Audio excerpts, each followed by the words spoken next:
More than 100 NYPD officers are accused of misconduct during the protests of 2020.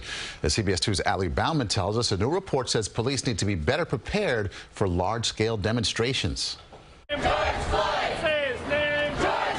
Thousands of people took to the streets of New York City in 2020, calling for police reforms in the wake of George Floyd's death.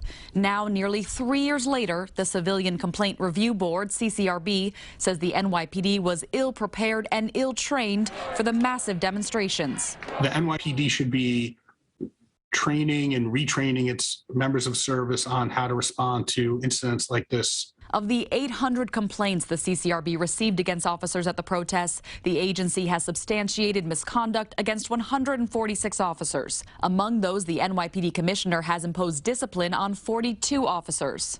The CCRB says its investigation not only found that some officers responded inappropriately to protesters, but it also found the department as a whole failed to follow many of its own procedures, which made it nearly impossible to investigate certain claims of misconduct.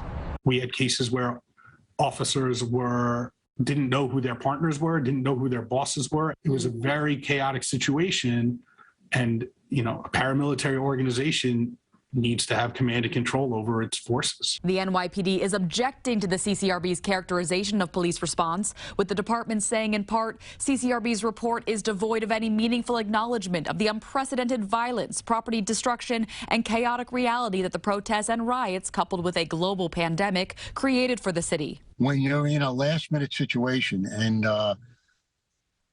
there's rioting all around you and looting all around you, sometimes things don't always go by the book. The NYPD says more than 22,000 officers were deployed in a single day at the peak of protests, and, quote, 99.37% of NYPD officers did exactly what was expected of them.